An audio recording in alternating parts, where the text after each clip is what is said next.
Howdy YouTube, and welcome to this episode of the Gunman. So this video here, I'm going to be taking you guys through the prep prime mask and paintwork on this XK Jaguar. It's a pretty nice car, coupe, and it's painted in liquid silver. Paint code for that is MEE, M-double-E. And I'm going to be using Standox Solvent base coat, and then we'll be using some Duke Stone Clear for the clear coat on this thing.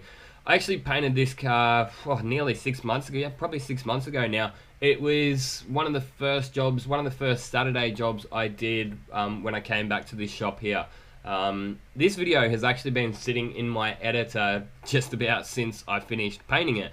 And I've wanted to get around to doing the narration, but I just couldn't be bothered because it's a long video. And with this new style of video, I've decided a bit more relaxed tempo. I can just chill out in front of the camera and get the whole narration done in one without doing my head in and making sure I get everything absolutely 100%.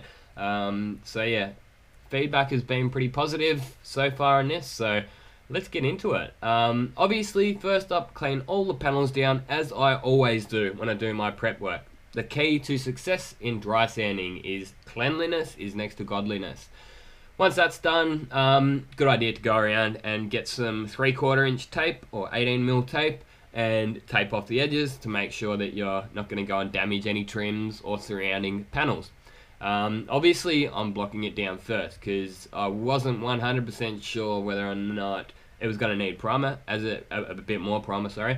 And as it turned out, it did need a bit more primer in patches here and there. And this was when I started first getting back into using the UV primer.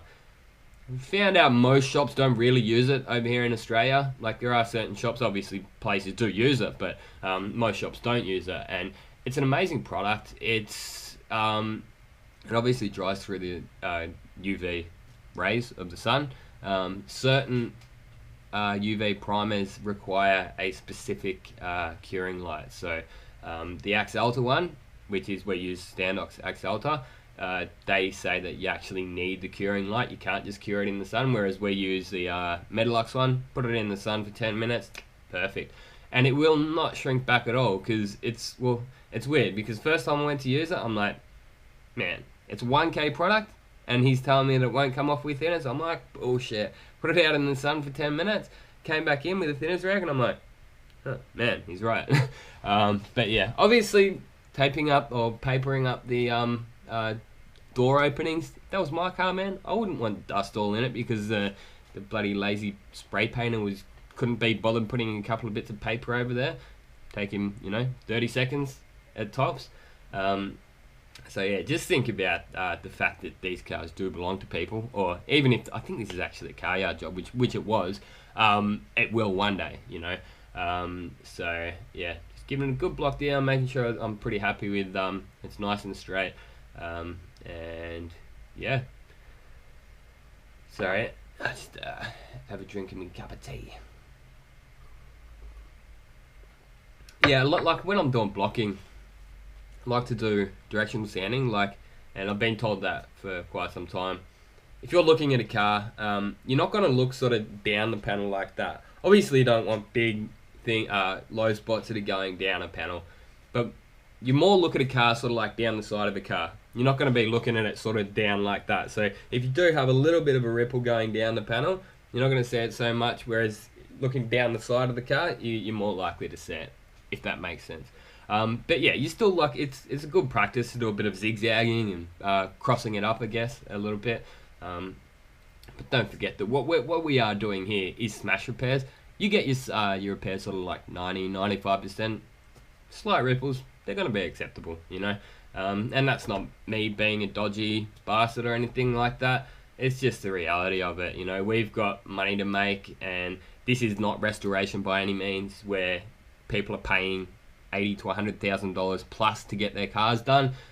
If there is a slight, they're everyday cars at the end of the day. And as I say, this is a car yard car anyway, so you don't get paid that much on it. So get it as good as you can, well, within reason, and paint it. So yeah, obviously after finished blocking, just go over it with the Orbital sander. I think I blocked it with 180 grit, as I usually do, and then went over that with some 320 grit. Sometimes you can go straight to 400 and then 600. But yeah, just doing the edges with a bit of 500 as well, those soft back sanding sponges.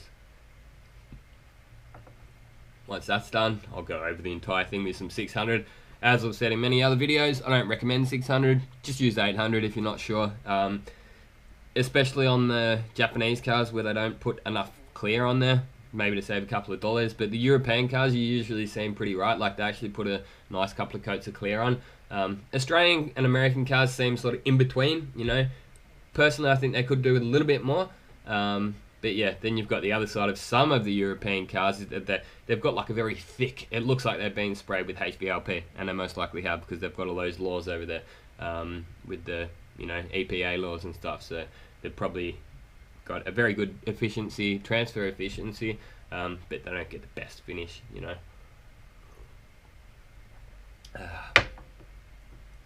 So yeah, just prepping those blends down. Just as I said, 600 grit. Probably a bit safer to use 800, even 1000 if you're unsure with your abilities with the Orbital sander. But I've been using them for quite some time with 600 grit, and yeah, what I do sometimes, like I just leave the Orbital sander flat out and just sort of back off a little bit with your hand. You just sort of tweak it up a little bit and it'll slow it down just around those areas that you think you could possibly cut through in. Always got the option to sand it by hand. Yeah, some people still do wet sanding. I think it's a little bit old. Some people ask me about it and they say, "Oh, do you ever do wet sanding?" I said, "Mate, that shit went out with the horse and cart, you know.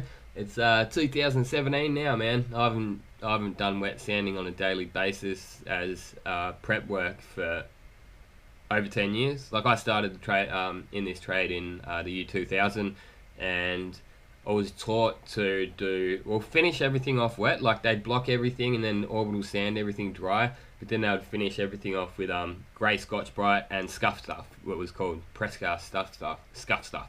So that would it worked fine, and it was a good method, but it just ended up finding that it was a lot quicker and cleaner to do dry sanding. Less sludge and stuff to clean up, less water around the job. Even like when you drive the car off, you got puddles of water that you got to sweep up, and you know, possible hazards of people slipping over in it, even little things like extension leads sitting around in the water. So just even just literally just not having a bucket, not having to have a bucket in the workshop. But sometimes using like before polishing, I'll use like a bit 2000 or 1200 grit or something like that. But as far as pre-paint, very rare that I'll use any wet sanding. We had a couple of bumper bars, and it was the first time in ages. They were like exchange bumper bars, so changeover bars. Most painters and apprentices will, like me, hate them. But because they were so orange peeling, and they used like a really shitty acrylic primer on them, it was just clogging the dry sanding paper up. So got a bucket out with some 800, and yeah, a bit of a pain in the ass to do, but it got the job done. So this is obviously the UV primer I was talking about before. Obviously taking care to mask the car up so I don't get this stuff all over the place, because as I said before, you won't be getting that stuff off with thinners once it's dry. You'll probably have to get maybe a tungsten if you do get overspray, so yeah, just careful that you don't get it basically. And on a car like this, you may have also noticed that we covered up the soft top, so, you know, cloth soft top on it. So while we were doing all our prep work, while it was in the workshop, while we were doing everything, that soft top gets covered up, because once you get dust and stuff like that, it's hard to get out, you know. And I wouldn't want dust and stuff all through my nice soft top. Here I'm still using the full-size gun for the UV primer, but after this I've now been using a minigun. I've actually been using the Finex, I think Graco Finex minigun, 1.2 HVLP, and it gets it on really nice, just for a minimal amount. You don't want to overload this stuff. Don't just think you can put a coat on, put another coat on, put 4 coats on, because it's not going to work. Well, you probably could, but you'd have to make sure each coat gets dried out properly, and maybe even possibly have to sand each coat. So if you wanted to put a coat on, block it down, still not happy with it, put another coat on, dry it, block it down, and so on. But I didn't get any footage. I took a couple of photos when it was out there drying in the sun, but literally 10 minutes, that's all it takes. Direct sunlight, 10 minutes. But if there's any spots that are like sort of half in the shade, they literally won't dry. If they're not in the sunlight, they will not dry. So obviously next up I gave the bonnet or the hood a good polish up with my mini polisher, and getting the Spectre out, taking a few readings of it, and it's pretty reliable. I'd give it probably 7 to 8 out of 10, you know, success rate. So it's pretty good. Silvers, it's usually pretty strong point. Blacks and some blues, especially with Standox, they can be hit and miss, you know. But over time, you just get to know the problem colors, the problem tinters as well. Certain tinters on that mixing bag will be problematic, like 571, that black, lapis blue. Anyone who's used Standox Solvent will, and for any certain amount of time, will know that lapis blue is a real bitch of a color. It just makes everything go really red, like Cadbury red type thing, purple. But a word of advice to anybody who is using Standox Solvent still, and who does get those red looking colors: lemon yellow.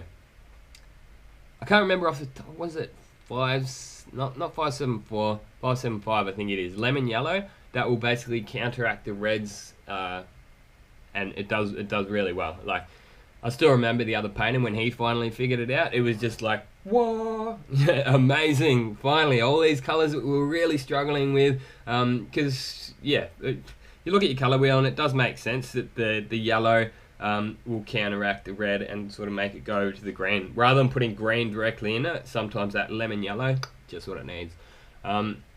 Obviously got it in the booth there, edge masked it all up and throwing a piece of plastic over it, and continuing on with the job. So this is actually a pleasure to make this kind of a video.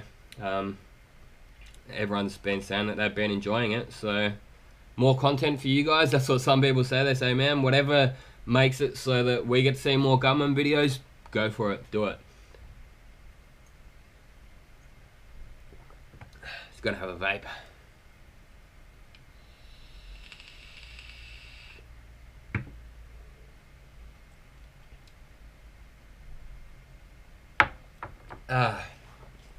So yeah, they're the Collad blades. I absolutely swear by them. I've told, well, lots of people already know, but Spray Guns Direct did send them out to me, just as they send some trial products out. Some I use, some I don't use, some I approve of, some I don't. Certain things that I just take one look at and I'm like, yeah, I don't know about that one. But that one there, what happened is we ran out of razor blades at the shop I was working at the time. I had used those Collad blades a couple of times. It was actually back when I used to work at this shop previously. I didn't like them. I didn't like it compared to a razor blade. After 15 or so years of using a razor blade, I'm like, nah, I don't need this crap. But then, as I said, we ran out of razor blades at the shop where I was working previous to this, and I had to use it. I was forced to. After 2 or 3 days and getting the hang of it, like at the start, I'm like, it's a bit, you know, awkward or whatever. After a few days, I'm like, wow, I don't want to go back to razor blades. Well, I was joking around calling it the great razor blade shortage of 2016. But yeah, because I don't know, like, I think 2 suppliers, like, they forgot to send them out, and then they were on back order or something, and we went for quite a while without razor blades. But yeah, I'm gonna actually start putting a link to these Collab blades in each one of my videos, because I get a few questions about them. Yeah, just obviously going around keeping that masking nice and tight, nice and neat and clean. One of my favourite parts of a car, painting a car, is masking. I don't know why. And I spoke to quite a few painters, and once you've got the hang of it, it's a relaxing thing to do. You can have the booth door open, listen to the radio. It's not difficult. As I say, once you get to that point and you're confident and you know what you're doing, it's not hard at all, you know. It just takes a bit of practice, I guess. Like Moses, you know, he can struggle with it a little bit, but he's getting better as he goes along. And as far as going teaching apprentices go, the way I always taught was I don't get to paint until I can do everything else right, you know. If I can't get the prime ups right, I'm not painting. If I can't prep a car, if I can't mask a car, maybe they'd let you go a little bit with the colour matching, because that's something that does come with time. But yeah, it was literally, I was prepping entire jobs up, masking them, getting them completely ready for my tradesmen, and they were getting to the point they didn't even have to look over, or they would look over them, but they didn't have to fix anything that I'd missed. So then, next thing you know, they said, there you go, there's the gun, you're painting it. I still remember the first car I painted, like exterior panels. That was a XF Falcon, crystal mint green. I did only do the clear coat, admittedly, but it was off the gun. Like, there was no runs in it, no excessive crap in it, and it was a really good job. And yeah, I was really proud of myself, you know. I would have been maybe late first year or very early second year when I did that. And by the time I was third year, I was telling the tradesmen in the shop what I was painting. I'd go in, I was a bit of an arrogant little bastard. I'd go in and I'd say, I'm painting that one today. And I wouldn't take no for an answer. And when you've got, like, if my apprentice was like that, like Moses, if he came in every single day and he's like, man, I'm painting that, and it keep bugging and bugging and bugging, you'd just be like, go for it, man. So you really show that enthusiasm in your job. How long are they going to say no for? They're just going to be like, well, the kid's enthusiastic, let him do it, you know. And if he can do it properly, why not? Why not let him do the next one? That's the way I always looked at it. So I always strive to be the best I could. It wasn't even long after I was tradesman. I think maybe I'd been in the trade for like 6 years. So I started when I just turned 17.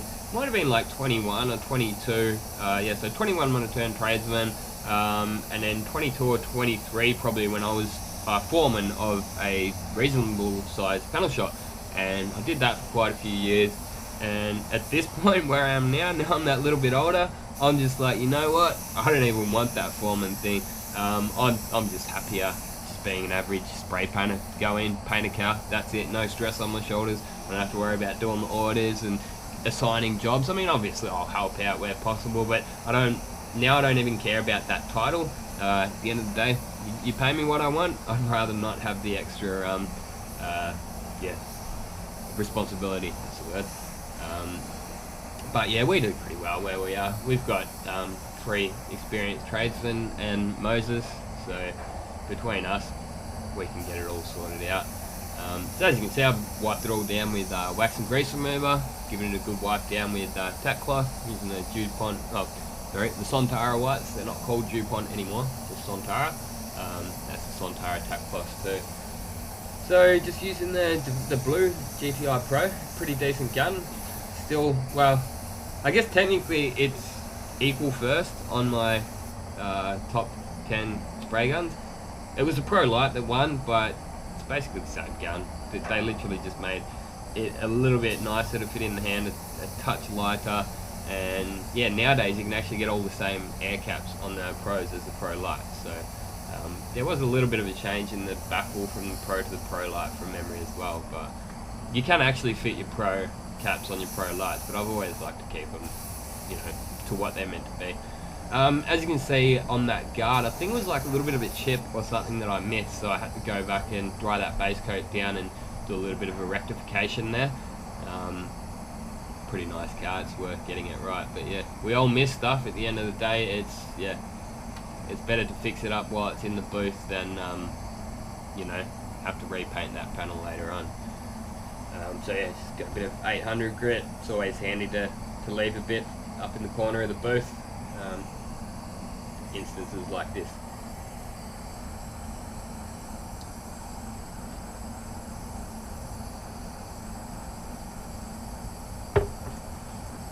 Pretty self-explanatory what I'm doing there. You don't need to listen to me talk the whole time.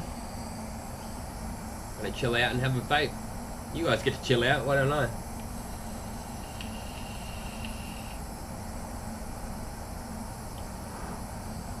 But yeah, just like to say a big thanks to everybody who's watching this channel, who's made the channel what it is. Obviously I've done a lot of work on it myself, but without you guys, I know it sounds so cliche, but without you guys, it's nothing. Without all the good comments, like literally, yesterday I uploaded a video and it was the same style as this. It was like the Audi A4 spray painting, and it was, well, quite a lot of comments really, but a couple that really resonated with me, and it just like, that gives me the motivation to make the next one. It really does, you know. If it hadn't been for a couple of those comments, I might be sitting down playing The Witcher 3.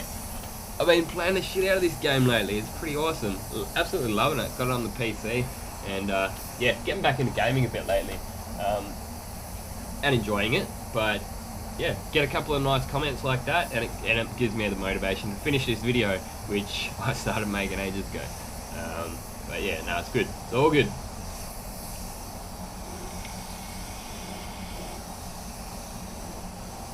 So yeah, TE20 1.3 setup I've got on it. I just, for base coat, have that fluid wound right out, full fan, and around 1.5 bar. I've found I don't need, like if I spray base coat at 2 bar, it's just way too much overspray. It sometimes even over atomize, but yeah, you just, I find you go through a lot more paint, and just not necessary to spray at 2 bar with base coat. A lot of the paint reps will tell you to spray with 2 bar, just everything 2 bar, 2 bar, 2 bar, 2 bar. If I can alter that to work better for me, go for it. And same with you. If 2 bar works for you, go for it. If 1.5 bar works, if 1 bar works and gets you the desired result, who am I to tell you off, you know? What works for you and what works for me might be totally different. Even just little things like weather and environments will totally change the settings. And yeah, the way that, and even just using a different line of paint, you know, you might be using your waterboard. Don't go and paint it the way I'm painting it, you know? It's gonna change it completely. But yeah, like Standox Solvent silvers don't really cover that well. They never have. Like, I came from Glazeret. When I was working in Melbourne, like I'm in Perth now, when I was in Melbourne, I was always, just about every single shop I was in was a Glazeret shop, and they got really good coverage. First time I came here to Perth, I was using Standox, and when I first used Standox, I opened a can of the silver, and more than half of the can was like clear binder.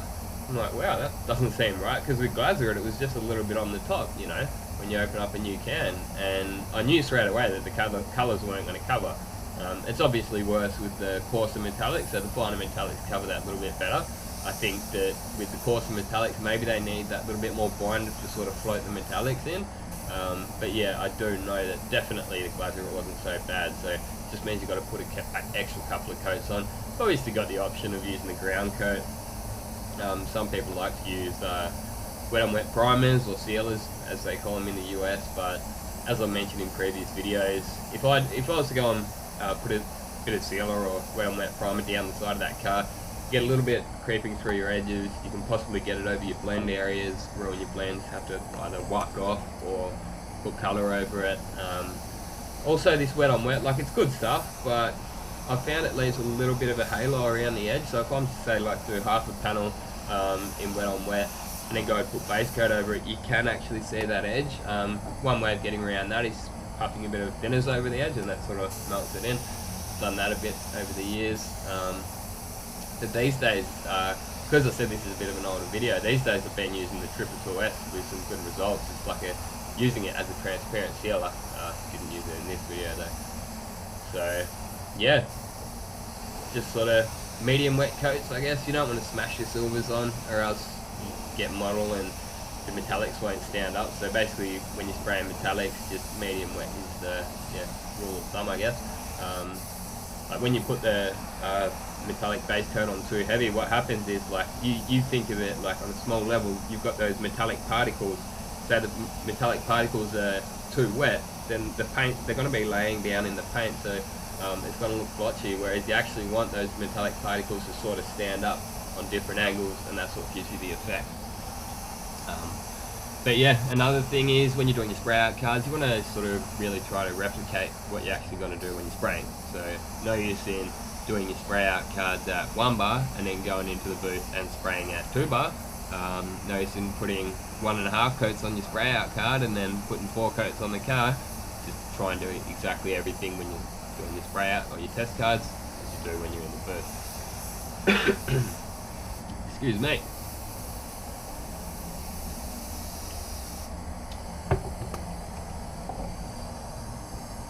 So this is the 599 blending clear. I call it blending clear because it was called blending clear with Glazeret. We call it wet bed in America. I think they call it a wet bed.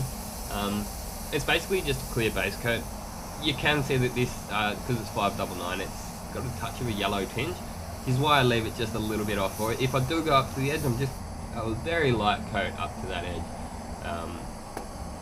But yeah, what it does is it helps the color blend.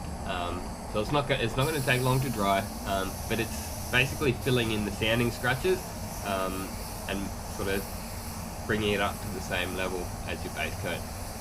If you don't use it, the silvers especially will sit in those sanding scratches, and then when you get it out in the sun, or a lot of the time even in the booth, you'll still be able to see halo and sanding scratches on your blends.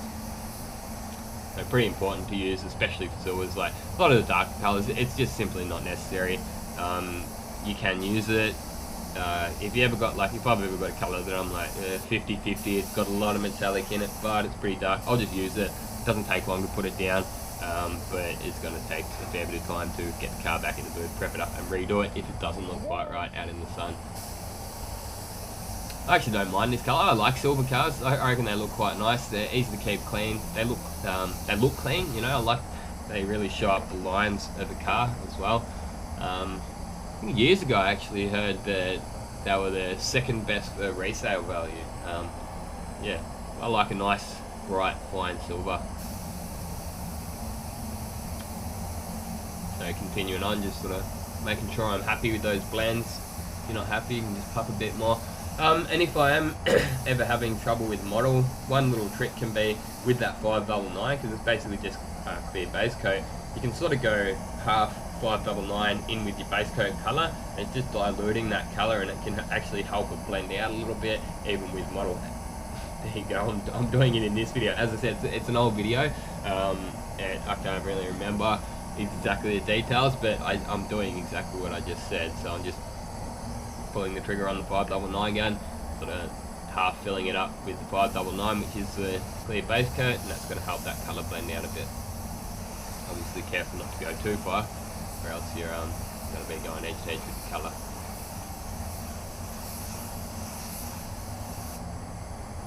But yeah, the colour was good enough, obviously, to the boot lid. Like with colours, like if you were to go edge to edge, like bring the colour right up to a door to a quarter panel, there's a lot more chance that you're going to see that colour difference. Whereas like a fender or a guard to a bonnet, it usually comes like it drops off. So they're always going to look a bit different on the metallics anyway, because it's just the way that the colours flip on different angles.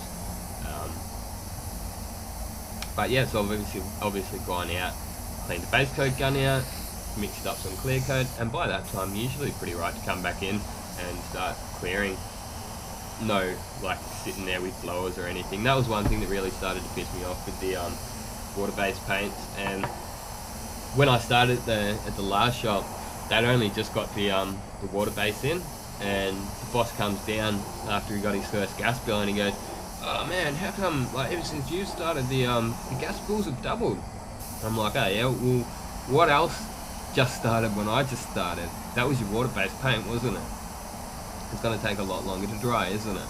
So everyone thinks about the environment. Oh yeah, it's green for the water-based paint. Well, what about the other environmental effects of the gas that goes into firing up the booth to dry the paint? The compressor running over time, because you've got to run the air blowers to dry the paint as well. I can't really, I've got no way of actually measuring that and doing a full environmental comparison. Yes, obviously, if you could have some sort of a green power source, then that wouldn't be an issue. But yeah, as far as a user friendly, I find solvent's probably easier to use for me. If you're going from water to solvent, you'll probably hate it. You're like, why is this stuff frying up and crinkling up? You might have blending issues, and all the issues basically that I had, or slightly different I guess in a way, that I had going to water. But it is what it is, and for now I'm happy on solvent. And it doesn't look like my boss is in any hurry to go water. I spoke to him when I first came back, and he goes, "Not in a million years," you know. But yeah, still loving that Nebula. I've been through a different few guns since making this video, and I'm back on it again. Absolutely love it. Yeah, TE20 1.3. Can't beat it. it's hard to beat. Like build quality, price, it's medium. You know, it's not the cheapest gun on the market, it's not the most expensive, but you get what you pay for. To me, it's like the Toyota of the spray gun world. You know, like you buy a Toyota, you know you're getting a pretty damn good quality car, and efficient, and yeah, to me it just ticks all the boxes.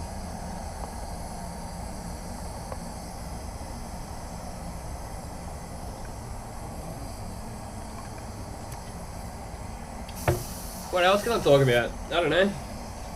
What's been going on? Oh yeah, as I said before, I've just been playing video games a bit lately, but just felt like making this video. It's been sitting there for too long, and as I say, with this camera sitting on me, I'm forced to get the narration done in one, you know, because having to import this video footage and then redo parts, it's just not gonna happen. It's just, because I just sit here basically, I'm sitting behind my computer, that's my video editor right there, and I basically watch the footage back, and previously I just used my Samsung Media mic and do the narration on that, but what I do is, like, I get really picky in particular, and I think, oh, I didn't say that right, cut it, no, do away with that, delete it, and it would take me forever. It'd take me forever sometimes to do, especially a long video like this, and as you can see, I nearly did give up on this video, so I'm going to have a dig through some of my older projects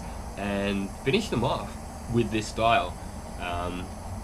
Yeah, if you guys have got any topics you'd like me to touch on in those videos, any questions obviously, leave them in the comments down below, and maybe I'll sort of copy and paste those comments into a folder on my computer, and I can, the ones that I think are relevant and good issues to touch on, and I'll get into them in a spot like this where I'm running out of stuff to say. But I'm not giving up. I'm going to continue on with this video, and I'm going to get it done.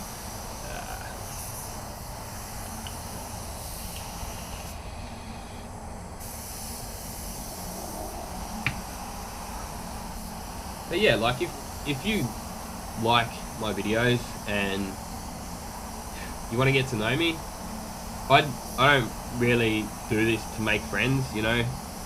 I've got nothing against being friendly with people, but I'm not out there to make, I've only got like a handful of friends in my life, right? I've probably got 3 or 4 people that I would actually class as good friends. I don't go out partying with fake friends of the night or anything like that. Very rare occasion that I'll get drunk or drink at all. But yeah, basically I say that because this one guy, like, he stalked me down. I don't tell you guys where I work because it's not relevant. You want to know how to paint a car? This is where you come to. You want to know me?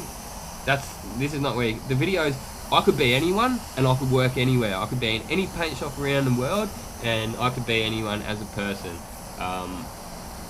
You don't go around and stalk down where I'm working and call me up at 8 in the morning on a work day telling me that you want to be my friend. I'm sorry, man, but that is weird, and that's the kind of shit. When that happened, it started making me think, or double think about what the hell am I even doing this shit. I'm putting myself out there in the public eye, and I can only imagine what it must be like for some of those big celebrities. Like, I'm nothing really in the scheme of things, but yeah, it's just like, it's that kind of stuff. It's like, man, what else does he know about me? Does he know where I live? Is he gonna come and rock up to my house? You know, it's just rude. Don't do that kind of shit. You know, I've had it a couple of times. Like, one guy actually from over here in Perth, he stalked me down. Like, I think he saw like a landmark or something. He figured out where I work at the end of the day, the long and the short of it, and came to my workplace unannounced. Like, if you want to know me, if you want to get to know me, that's not the way you do it. Leave a comment.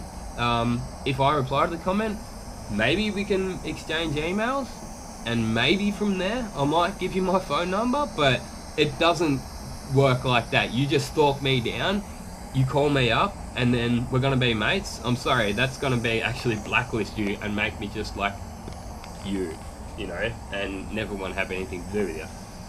But yeah, that's the job, man. Came up good, didn't it? I'm pretty happy with it. Yeah, thanks for hanging around to the end, and I'm glad I made it. I'm glad I made it up to the end.